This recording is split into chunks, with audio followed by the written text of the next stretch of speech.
복을 받는 참된 비결은 주의 영이 함께하리라. 성령이 계시네. 할렐루야 함께하시네. 좁은 길 걸으며 밤낮 기뻐하는 것 주의 영이 함께하리라. 저는 죄에 빠져서 평안함이 없을 때 예수 십자가의 공로 힘입어 그 발 아래 엎드려 참된 평화 얻는 주의 영이 함께하리라. 성령이 계시네. 할렐루야 함께하시네. 좁은 길을 걸으며 밤낮 기뻐하는 것 주의 영이 함께하리라. 나와 동행하시고 모든 염려하시니 나는 숲의 새와 같이 기쁘다. 내가 기쁜 마음으로 주의 뜻을 행하니 주의 영이 함께하리라. 성령이 계시네. 할렐루야 함께하시네. 좁은 길을 걸으며 밤낮 기뻐하는 것 주의 영이 함께하리라. 세상 모든 정욕과 나의 모든 욕망은 십자가에 이미 못을 박았네. 어두운 밤이 지나고 무거운 짐 벗으니 주의 영이 함께하리라. 성령이 계시네. 할렐루야 함께하시네. 좁은 길을 걸으며 밤낮 기뻐하는 것 주의 영이 함께하시는 주님을 찬양합니다. 성령이 계시네. 할렐루야 함께하시네. 좁은 길을 걸으며 밤낮 기뻐하는 것 주의 영이 함께함이라. 할렐루야. 우리와 함께 하시는 주님을 찬양합니다.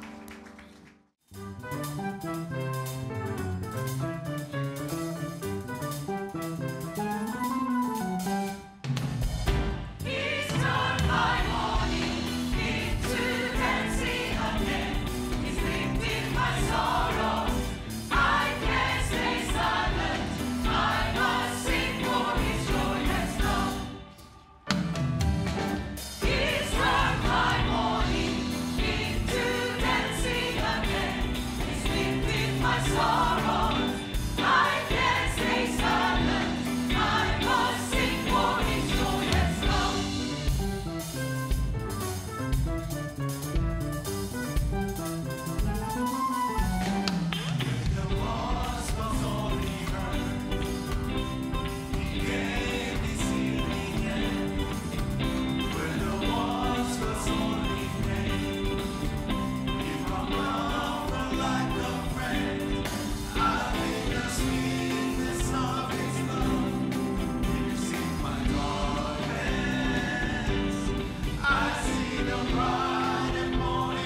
시간 우리 하나님 말씀을 같이 봉독하는 시간 갖도록 하겠습니다.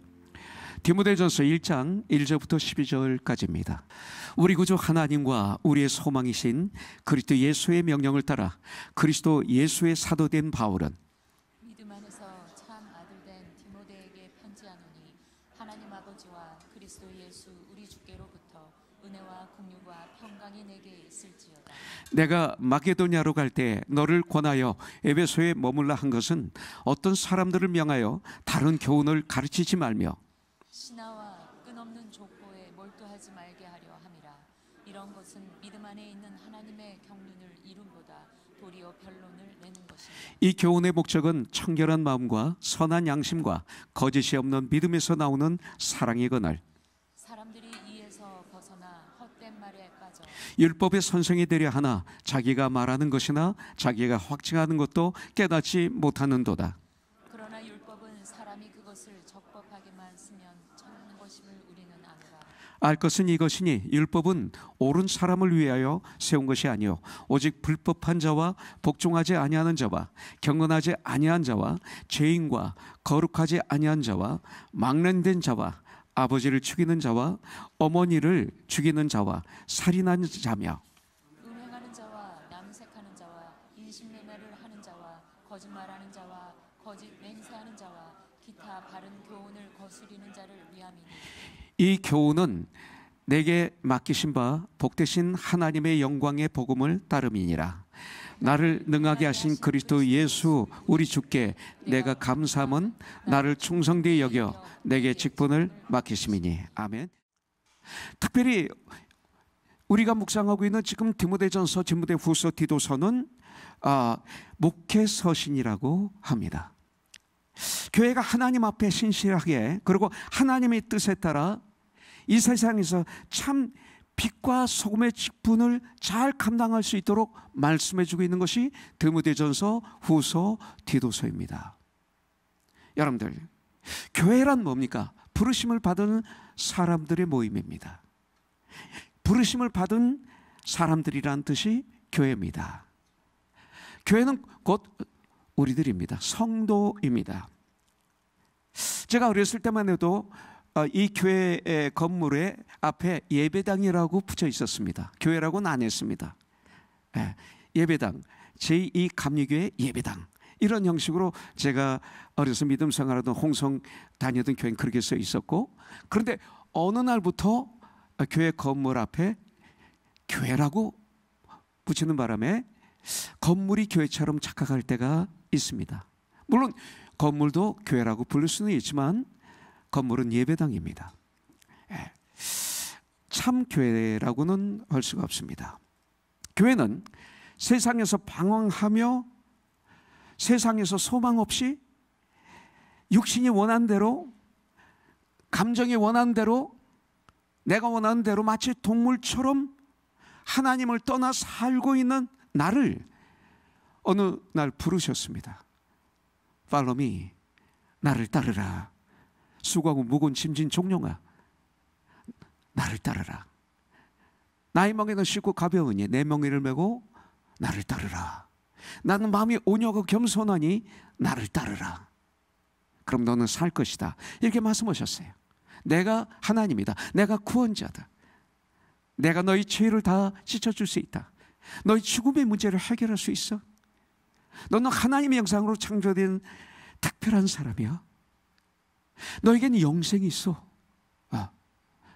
이렇게 나를 믿지 않고 하나님을 떠나서 살고 죄 속에서 살다가 죽으면 영원한 불못에서 고통 속에, 저주 속에 살아야 돼.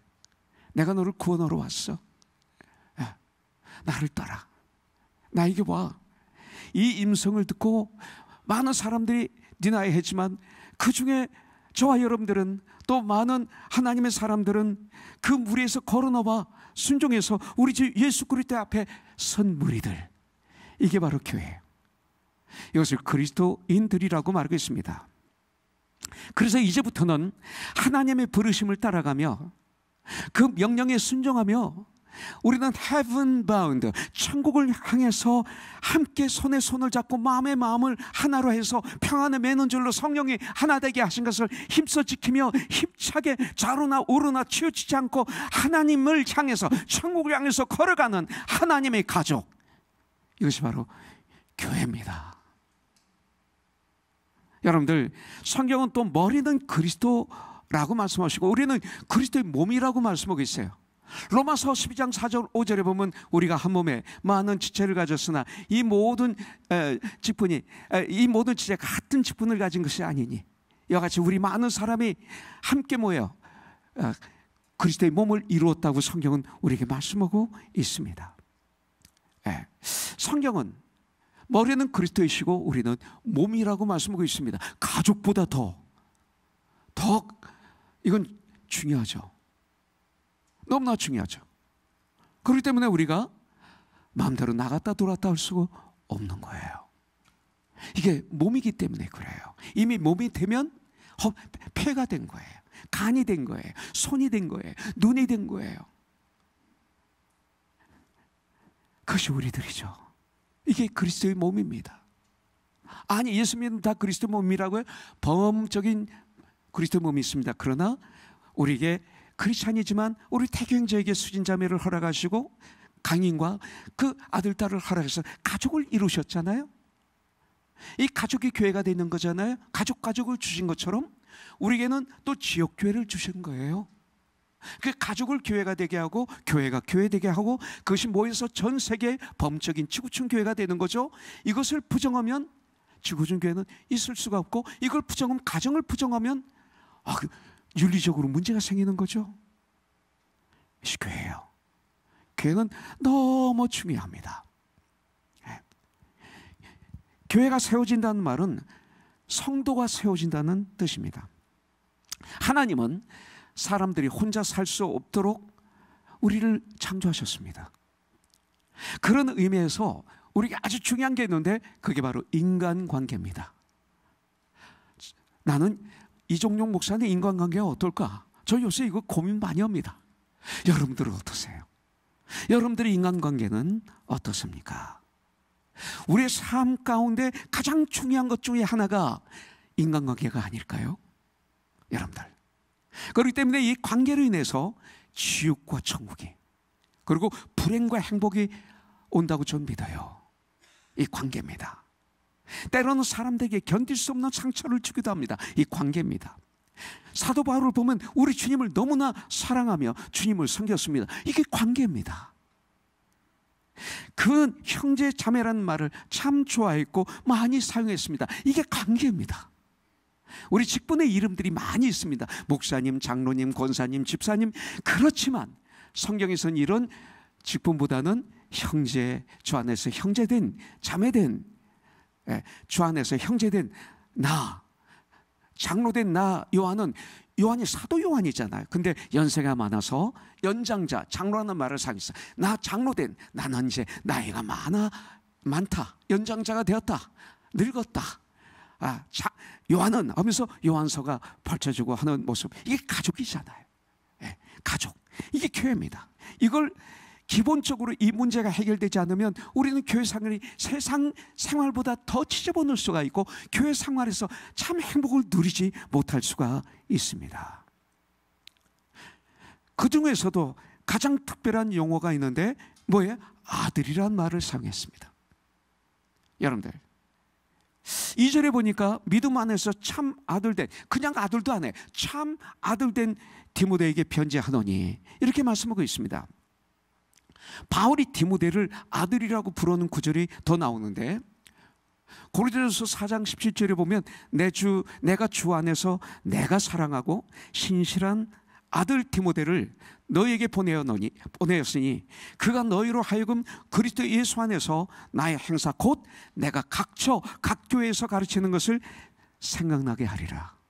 이런 사람을 아들이라고 하는 거예요. 바로 이런 사람. 디모데전서 1장 18절을 보니까 아들 디모데야. 디모데후서 1장 2절에 보면 사랑하는 아들 디모데에게 편지하노니, 여러분들 바울의 심정을 한번 생각해 보십시오. 그 디모데에게 편지를 쓰면서 사랑하는 아들 디모데에게 편지하노니, 그 마음에 한번 들어가 보십시오. 바울은 디모데 외에도 디도를, 오네시모를 아들이라고 부르고 있는 것을 성경을 통해서 볼 수가 있습니다. 오늘 이 시간은 잠시 바울과 디모데의 아름다운 관계를 공부하는 시간 갖기를 원합니다. 바울과 디모데는 어디서 어떻게 만났나요? 만남이 있죠. 저와 여러분들의 만남도 있죠. 네. 우리 구집사와 지웅집사의 만남도 있더라고요. 초등학교 때 같은 클래스메이트. 근데 여기서 우연히 만나는 만남. 네. 이런 만남. 우리 태경제와 나와의 만남, 장로님과 나와의 만남, 이 만남들이 있습니다.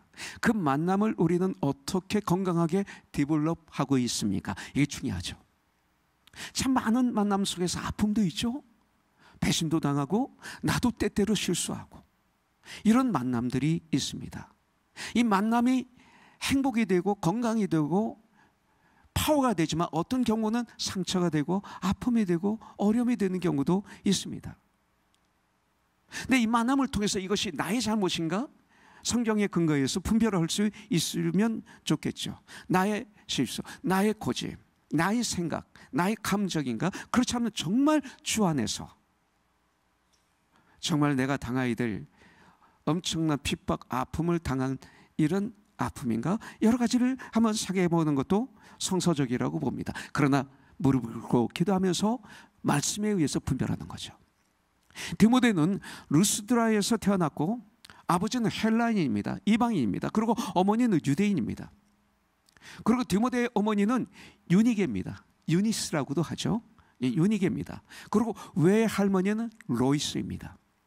여러분들, 바울은 루스드라를 처음 방문했을 때 디모데를 만나서 개종시켰습니다. 예수를 영접하게 했습니다. 만남은 이런 축복이 있어야 됩니다. 여러분들의 만남을 통해서 그런 유익을 주는데 가장 큰 유익은 뭐예요? 그가 예수님을 영접하게. 평생을 만났는데 다른 건 다 잘했는데 예수님을 소개하지 않고 예수님을 영접하게 도와주지 않고 했으면 이거는 아픔이 될 수가 있겠죠. 개종시켰습니다. 두 번째 방문 때 자신의 전도 여행에 디모데를 데리고 떠납니다. 그 후 디모데는 마게도냐와 그 베레아에서 함께 사역을 했습니다. 작년에 우리들 갔었죠, 베레아에. 네. 뿐만 아니라 태규 형제 머리를 끄덕끄덕 하는데 그림이 그려지죠. 가서 보니까. 가는 거면 여러분들 가세요. 갈 수 있으니까. 로마에서 바울과 함께 감옥에 들어가게 되었습니다. 와, 그때 많이 도망가지 않을까요? 예수님 십자가에 달리실 때 많이들 도망갔잖아요. 성령이 임하시지 않으면 나도 그렇고 여러분도 그럴 수밖에 없는 거예요. 그게 인간이에요. 그런데 성령이 임하니까 바울이 로마 감옥에 갇혔을 때 디모데도 함께 감옥에 갇히는 이런 축복을 누렸어요. 이 바울이 감옥에서 풀려난 후 디모데는 바울과 함께 전도 여행을 하였습니다. 그러나 바울은 에베소에서 일어난 문제들을 처리하기 위해서 디모데를 에베소에 보냅니다.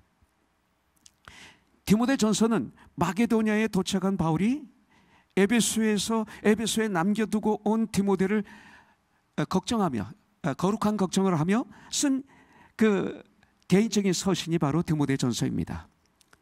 그는 마게도냐에 도착한 후 에베소 교회의 문제들에 대해서 그리고 그 에베소 교회의 문제들에 대해서 얘기하면 우리들은 까시번에 이럴 수 있죠. 이게 사역이 어떤 때 가시부를 들 때가 있어요. 내 마음에서 까시번은 까시비 있고 사역을 위해서 같이 기도를 하기 위해서 이렇게 회의하는 것이 있습니다. 이 사도 바울이 디모데에게 그 문제점을 대해서 얘기하며 그 문제를 어떻게 회복시켜야 될 이 사역에 대해서 디모데가 에베소의 감독으로 교회를 어떻게 섬겨야 할지, 온전케 하고 봉사일을 하고 그리스도의 몸을 세워야 할지를 가르쳐주기 위해서 이 편지를 보낸 거예요. 이 편지에 그런 내용이 있어요. 그래서 목회서신이라고 하는 거죠. 그래서 디모데전서 1장 3절부터 4절에 보면 내가 마게도냐로 갈 때 너를 권하여 에베소에 머물라 한 것은 어떤 사람을 명하여 다른 교훈을 가르치지 말며. 이거 쉽지 않죠. 4절 신하와 끝없는 족보에 몰두하지 말게 하려 함이라. 말씀에서 눈을 떼어서 엉뚱한 것을 볼 수 있게 만드는 그런 것들, 이런 것은 믿음 안에 있는 하나님의 경륜을 이름보다 도리어 쓸데없는 변론, 다툼, 이 변론을 내는 것이라 이렇게 말씀하고 있습니다. 오늘은 예수 안에서 참된 아름다운 관계를 공부하기로 하네요. 아주 중요한 공부입니다. 올바른 관계로 우리가 만나고 올바른 사역을 할 때 하나님은 그때서야 우리를 통해서, 아니 그러지 않아도 역사하시지만 하나님이 우리를 기뻐하시고 칭찬하시며 하나님은 거룩한 역사를 이루어 가시는 것이죠. 여러분들, 바울과 디모데의 관계는 너무도 아름다웠습니다. 어땠어요? 바울과 디모데의 관계를 보면 바울은 디모데를 철저히 신뢰했습니다. 바울이 디모데를 빌립보에 보내면서 한 말이 있어요. 빌립보에도 보냈는데 빌립보서 2장 19절부터 20절에 보면 내가 디모데를 속히 너에게 보내기를 주 안에서 바람은 너의 사정을 알므로 안위를 받으려 함이니 이는 뜻을 갖춰요 너의 사정을 진실히 생각할 자가 이 밖에 디모데 밖에 내게 없음이라. 이것이 바로 바울이 디모데를 얼마나 신뢰했는지를 증거하는 말씀이에요. 이런 사람이 있으면 여러분들은 축복이에요. 여러분들, 내가 그렇게 믿었는데 많은 사람이 내 나를 떠나요. 누구도 떠났고, 심지어 사도 바울도 디모데후서 마지막에 보니까 누구도 떠나고 누구만 남았다, 이런 모습을 우리가 보게 되죠. 그는 감옥에 있었기 때문에 직접 가볼 수가 없었어요, 사도 바울이. 그래서 자신을 대신해서 디모데를 보낸 거예요. 바울의 마음을 정확하게 알아 빌립보 교회를 충성스럽게 잘 섬길 사람은 디모데밖에 없다고 바울은 말하고 있어요. 이 두 사람은 주 안에서 서로 믿고 신뢰하고 사랑했어요. 이런 분들이 여러분들에게 있기를 축복합니다. 아멘? 이거 아멘 해야 돼요. 여러분들 인생에 이런 분이 없다면 불행해져. 그죠? 있어야 되는 거예요. 네. 두 사람 관계가 너무 아름다웠어요. 여러분들 찬송이 있죠? 저 어렸을 때 많이 참 아름다워라 주님의 주님 때문에 모든 게 아름답게 보이잖아요. 이런 관계가 있으면 뭐든지 이길 수 있잖아요. 이런 관계. 그렇다면 무엇이 바울과 디모데를 이렇게 귀하게 묶어 주었나요? 2절에 보면 믿음 안에서 참 아들 된 디모데에게 편지하노니 이렇게 말하고 있어요. 바울은 디모데를 믿음 안에서 참 아들 된 디모데라고 말하고 있습니다. 두 사람을 묶어준 끈은 믿음이었습니다. 예수님을 믿는 믿음, 예수 안에서 in Christ였습니다. 다른 것 아니었습니다. 우리를 행복하게 하는 관계는 믿음으로만 이루어지는 복음으로의 관계입니다. 다른 거로는 나중에 아픕니다. 복음으로 관계를 맺으면 여러 가지 어렵고 여러 가지 문제들이 있지만 결과적으로는 승리입니다. 이런 관계, 오늘날 대부분의 사람들이 맺는 관계들은 물질로 맺지 않나요? 그죠? 물질. 그 다음에 권력, 인기. 제가 인기 좀 있을 때 얼마나 많은 사람들이 나를 따랐는지 몰라요. 집 앞에도 항상 소녀들이 있었고 공연장에서 끝나면 100여 명이 모여서 기다리고 있고, 전 속았어요 그때. 그들이 영원토록 나를 좋아할 줄 알았어요. 제가 감옥에 들어가는 순간 찾아오는 사람은 nothing. 목사님이 찾아오시고 우리가 권사님들, 집사님들이 찾아오시고 왈다브리스의 간사들이 찾아오고 그 멀리 있던 그분들이 그때부터 꾸역꾸역 나를 찾아오면서 나에게 성경을 주고 기도를 해주고 내가 주님 앞에 제대로 올 수 있도록 인도해 주시더라고요. 전 배웠어요. 성공하면 확 모입니다. 나의 이익을 위해 맺는 관계가 대부분 아닙니까? 이런 관계들은 대개 무너집니다. 아니, 원수로 끝난 경우도 많이 있죠. 우리들이 잊어버려서 그렇지. 이익을 주고받기 위한 거래관계는 이익이 없어지면 깨지게 되어 있습니다. 동창이나 친구 관계도 서로가 비슷할 때는 유지되지만 한쪽이 성공하고 한쪽이 실패하여 살아가는 차이가 많이 나면 유지되기가 힘든 것이 세상입니다. 심지어는 혈연 관계도 원수의 관계로 변한 예가 너무나 많습니다. 얼마 전에 또 신문에 보니까 재벌 형이 재벌 동생을 수호한 것을 봤습니다. 주 안에서의 믿음의 관계는 얼마나 아름다운지 모릅니다. 여러분들, 바울과 디모데는 친척도 아니었습니다. 오히려 이들은 가까워질 수 있는 환경이 없었습니다. 바울은 유대인이에요. 바리새인 중에 바리새인이에요. 디모데의 아버지는 헬라인입니다. 그 당시 이런 차이는 엄청난 차이였습니다. 그러나 이 믿음은 예수 안에서 in Christ는 이 모든 문제를 극복하게 만들었습니다. 이것이 예수 안에서입니다. 믿음은 예수님은 유대인 베드로와 이방인 로마 장교 고넬료를 만나게 해주셨습니다. 복음은 믿음 안에서는 피가 다른 것, 문화가 다른 것, 살아온 환경이 다른 것들이 아무런 문제가 되지 않는 것을 성경을 통해서, 특별히 사도행전을 통해서 너무 많이 보게 됩니다. 나의 연약함이, 나의 결점이 세상에서는 공격의 대상이 되지만 믿음 안에서 우리 천국의 가족된 교회는 회개만 하면, 돌아오기만 하면, 시인만 하면 문제가 되지 않습니다. 흠이 되지 않습니다. 그 순간 자신의 문제를 다 털어놓고 서로 기도해주고 서로 의지합니다. 이게 교회예요. 그러나 마음을 닫으면 이게 안 되죠. 믿음의 관계는 예수님으로 연결된 아름다운 관계입니다. 십자가가 하나님과 나 사이를 연결시켜 줍니다. 십자가는 나와 여러분들 사이를 연결시켜 줍니다. 그래서 십자가입니다. 십자가의 예수님 사랑으로 맺어진 관계, 이것이 바울과 디모데의 관계였습니다. 특히 아버지와 아들, 이란 관계, 성경적으로 한번 볼까요? 성경이 이렇게 말씀하고 있습니다. 성경의 모든 관계의 기본이 아버지와 아들의 관계입니다. 우리 하나님과 메시아 예수 그리스도는 성부 하나님 아버지와 성자 하나님 아들의 관계입니다. 이 아버지와 아들 관계는요, 성경적으로 너무 귀합니다. 그래서 아버지와 아들의 관계를 통해서 하나님 아버지와 성자 하나님 아들이신 예수님을 볼 수 있으면 축복입니다. 또 하나님의 축복이 계승되는 것도 부자 관계였습니다. 아버지와 아들 관계였습니다. 아브라함의 복이 아들 이삭에게 이어지고 이삭의 복이 아들 야곱에게 이어지는 것을 볼 수가 있습니다. 그러므로 바울이 디모데를 아들이라고 부르는 것은 단지 인간적인 아들이 아닙니다.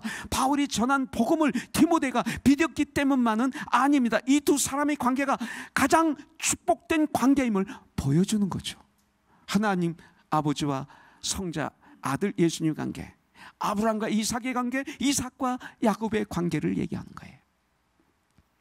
그런 관계로 바울과 디모데는 연결되어 있었습니다.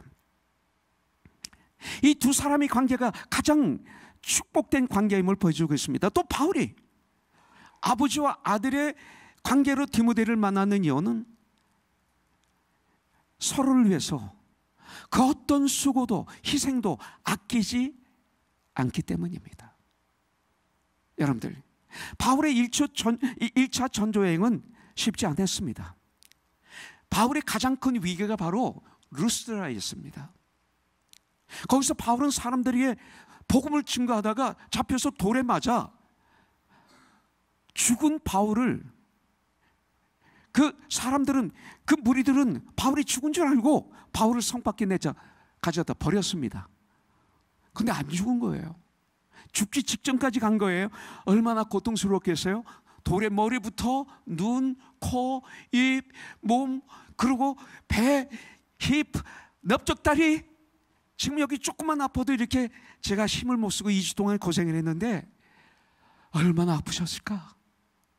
그들을 사랑하는데 도리어 그들부터 돌을 맞으니 죽기 직전까지 갔던 바울이 얼마나 아팠을까? 그게 루스드라입니다. 그러나 기적적으로 살아난 바울은 아니 발에 티끌을 털고 다른 데로 가는 게 아니라 다시 루스드라로 들어갑니다. 이게 바울이에요. 저는 이걸 못 따라갑니다. 아직. 바울은 죽을 뻔했던 그 도시로 다시 돌아간 것입니다. 두 번째 전도 여행 때 다시 그곳에 가서 디모데를 얻은 것입니다. 결국 바울이 디모데를 귀한 하나님의 사람으로 세우고 그리고 또한 동역자로 만나게 된 것은 이 전에 그런 디모데를 만난 바울, 그 만난 이 제사는 바로 그 전에 목숨을 건 사랑의 사역 때문에 하나님은 이렇게 역사하신 거예요. 이것이 있어야 되는 거예요. 저와 여러분들에게. 이것이 바로 아버지의 심정이다. 저는 이렇게 봅니다. 우리 자녀들을 이런 마음으로 이끌어준다면 기적이 일어나고 표적이 일어날 수밖에 없을 것입니다. 고린도전서 4장 15절부터 16절에 보면 아버지의 심정에 대해서 말하고 있어요. 그리스도 안에서 1만 스승이 있으되 아버지는 많지 아니하니 아버지 같은 마음으로 가르치는 스승은 많지 않다 이거예요. 그리스도 예수 안에서 내가 복음으로서 너희를 낳았습니다. 그러므로 내가 너희에게 권하노니 너희는 나를 본받는 자가 되라. 이렇게 말씀하고 있습니다. 아이를 임신하고 그렇게 해산하는 것 저는 남자이기 때문에 잘 모릅니다.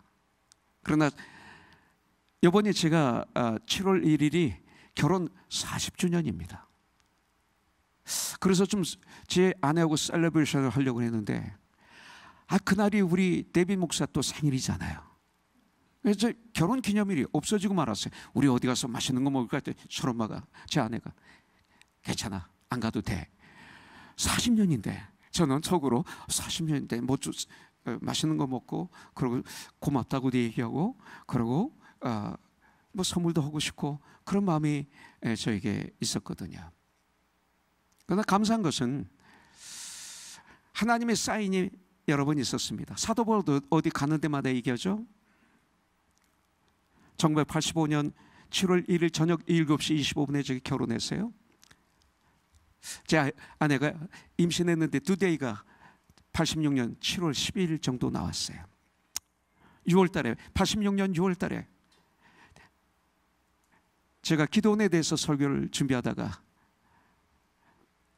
새벽 2시쯤 무릎 꿇고 기도했습니다. 주님, 저를 정말 주님의 종으로 목사로 어노인팅 하셨다면 이 아이가 제 결혼 기념일에 태어나게 해주세요. 그럼 난 죽으면 죽으리라 주님을 하겠습니다. 하고 난 다음에 보니까 제 믿음이 연약해서 안 될 것 같아요. 그래서 다시 무릎 꿇고 주님 그렇게 안 해주셔도 열심히 일하겠습니다 했어요. 그리고 그 주위에 성도님들한테 얘기를 했더니 가르르 웃었어요. 6월 마지막 날 샌안토니에 한국에서 어떤 형제가 와서 제 아내와 제가 식당에서 음식을 대접하고 난 다음에 제 아내에게 진통이 오기 시작했어요. 그래서 병원에 들어갔죠. 근데 이 진통을 하는데 그 마취제를 맞으라고 하는데 제가 우리는 하나님의 사람이고 너무 제가 무지했죠. 몰랐어요. 어떻게 목사 사모가 마취제를 맞고 아기를 낳을 수 있습니까? 산모의 고통을, 해산의 고통을 겪으라고 창세기에 나와 있는데, 그래서 제가 노했죠. 얼마나 고통스러워하는데 제가 정말 스트럭을 했어요. 이거 아닌 것 같다. 이거 뭐가 지금 내가 잘못하고 있는 것 같은데.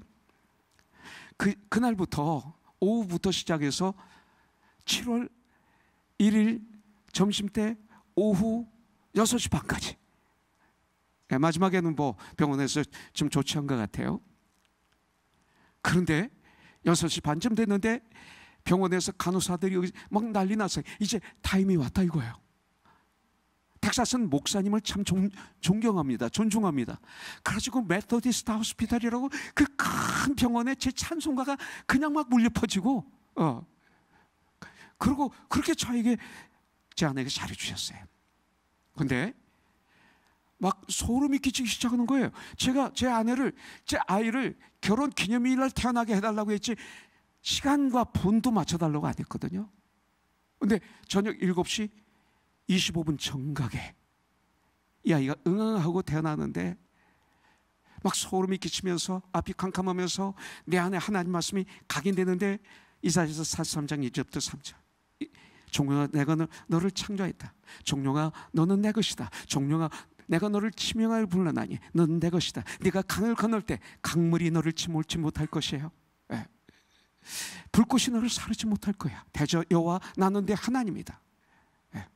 내가 구스와 수발을 너희 대신으로 주어노라. 너는 내 종이다. You are my servant. 이런 마음의 음성을 들었어요. 그렇기 때문에 전 결혼기념날이 특별한 날입니다. 그래서 그날 제 아내의 마음을 알죠.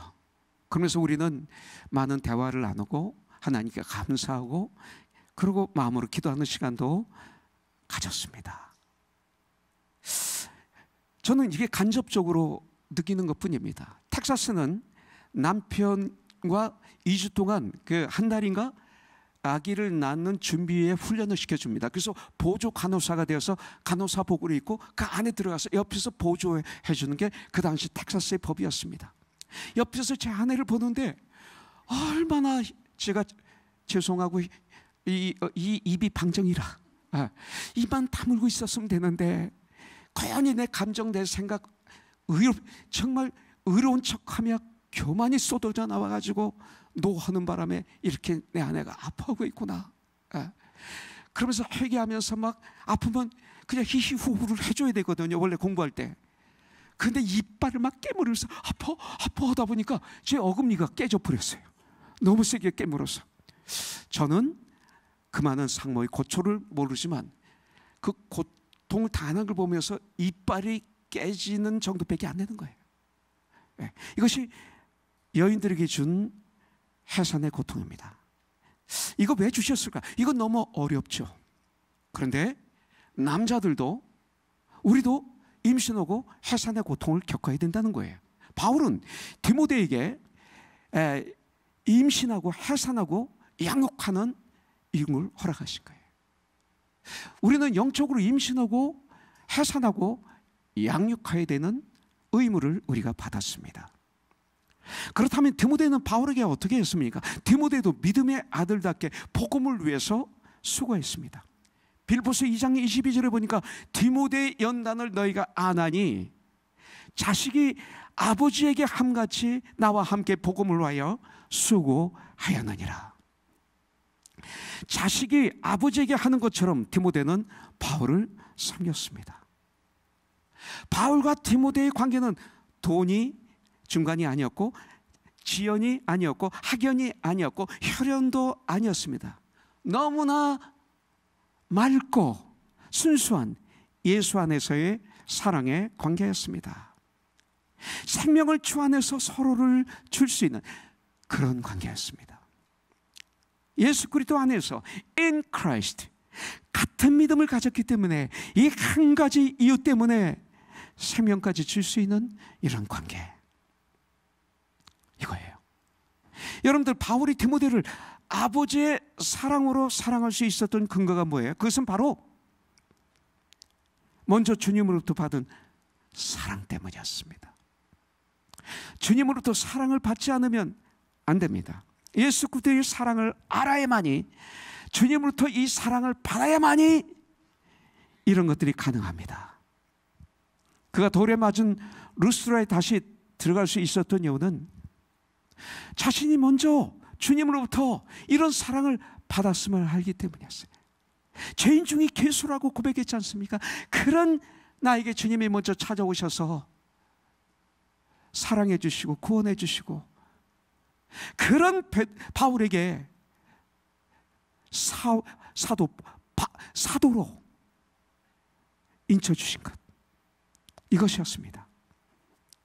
그는 이렇게 고백합니다. 디모데전서 1장 12절부터 14절에 보면, 나를 능하게 하신 그리스도 예수 우리 주께 내가 감사함은 나를 충성되이 여겨 내게 직분을 맡기심이니, 하나님과 예수 그리스도의 뜻으로 사도된 나 바울은, 모든 서신은 이렇게 기록하고 있습니다. 내가 전에는 비방자요 박해자요 폭행자였으나 도리어 긍휼을 입은 것은 내가 믿지 아니할 때에 알지 못하고 행하였음이니라. 우리 주의 은혜가 그리스도 예수 안에 있는 믿음과 사랑과 함께 넘치도록 풍성하였도다. 핍박자였던 자신을 받아주신 그 사랑을 알기 때문에 자신도 디모데에게 그런 사랑을 줄 수 있었던 것입니다. 여러분들, 사랑은 하나님의 사랑을 아는 만큼 줄 수 있습니다. 사랑을 못 줍니까? 하나님의 사랑을 모르기 때문에 그렇습니다. 우리들이 살고 있는 이 시대가 너무나 아픕니다. 너무나 캄캄합니다. 그렇다면 이 시대 교회들은 어떻습니까? 문제는 내가 문제입니다. 주님은 이 시간도 Come on to me 우리를 부르고 있습니다. 나에게 오라. 오늘 이 시간 뜻을 정하고 주님께 돌아가시는 이 시간이 되길 주님의 이름으로 축복합니다. 제가 회개에 대해서 얘기했는데, 회개는 축복입니다. 엄청난 축복입니다. 회개는 구원받는 문입니다. 축복받는 문입니다. 회개 없이는 구원받을 수 없고 믿을 수도 없고 천국에 들어갈 수도 없습니다. 너무 귀한 것입니다. 그래서 요엘서 2장 12절부터 13절에 보면, 여호와의 말씀에 너희는 이제라도 금식하고 울며 애통해하고 마음을 다하여 내게로 돌아오라 하셨나니, 회개하라 이 소리죠. 너희는 옷을 찢지 말고 마음을 찢고 너희 하나님 여호와께로 돌아올지어다. 왜? 그는 은혜로우시며 자비로우시며 노하기를 더디하시며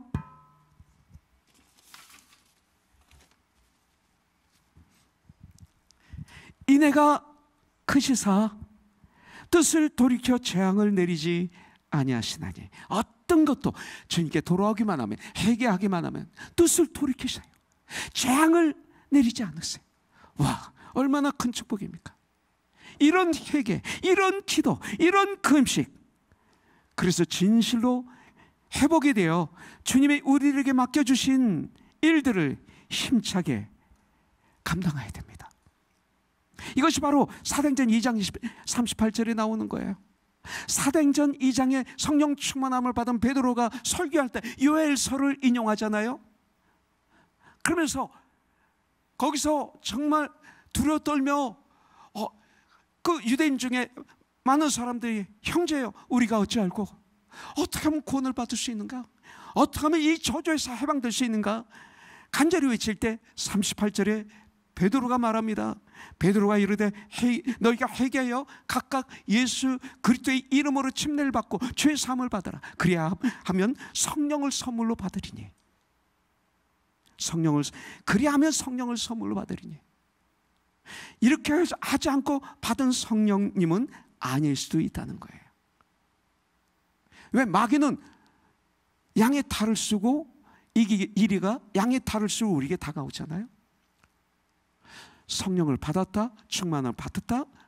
그런데 이렇게 할 때 받는 성령 충만함이 진짜 성령 충만함이에요. 여러분들, 성령의 선물을 받아야 돼요. 요엘서 2장 28절부터 31절 우리 같이 읽고 마치겠습니다. 우리 같이 1절 시작. 그 후에 내가 내 영을 만민에게 부어주리니 너희 자녀들이 장래 일을 말할 것이며 너희 늙은이는 꿈을 꾸며 너희 젊은이는 이상을 볼 것이며 그때 내가 또 내 영을 남종과 여종에게 부어줄 것이며 내가 이적을 하늘과 땅에 베풀리니 곧 피와 불과 연기 기둥이라. 여호와의 크고 두려운 날이 이르기 전에 해가 어두워지고 달이 핏빛같이 변하려 하니와 누구든지 여호와의 이름을 부르는 자는 구원을 얻으리니 이는 나 여호와의 말대로 시온산과 예루살렘에 거할 자가 있을 것이며 남은 자 중에 여호와의 부름을 받을 자가 있을 것임이니라. 아멘. 옷을 찢지 않고 마음을 찢어 회개하고 금식하고 기도하고 부르시는 가운데 오늘 예배를 통해서 이 안에 내 안에 내 심장 안에 이런 것들을 가득 채우십시오. 가득 채우십시오. 아주 이 풍선처럼 부러운 풍선처럼 내 안에 이것으로 가득 채우십시오. 축복입니다. 그러면 성령 충만함을 받습니다. 권능을 받습니다. 마음을 새롭게 함으로 변화를 받습니다. 그래서 이제는 하나님의 선하심과 하나님의 뜻이 온전하심을 깨달아 알게 될 것입니다. 그래서 정말 새롭게 변화되어 주님의 능력이 나에게 임하여 내 생각, 내 감정, 내 지식, 내 판단 이것이 정말 회개를 통해서 다 끄집어내고 아주 깨끗하게 내 마음의 그릇을 만들어서 이 안에 오늘 찬송으로 가득 채우고 기도로 가득 채우고 그리고 말씀으로 가득 채우고 성령으로 충만하게 하여서 오늘 이 장소를 나가야 됩니다. 그래서 멋있게 이 한 주 동안 주님의 일을 감당하는 진정한 천국 가족, 우리 코너스톤 가족, 그래서 우리 관계가 바울과 디모데 같은, 바울과 브리스길라와 아굴라 같은, 바울과 베베 같은, 바울과 루디아 같은 이런 아름다운 관계로 함께 이 세상에 하나님의 나라를 이루는 코너스톤이 되기를 주님의 이름으로 축복합니다.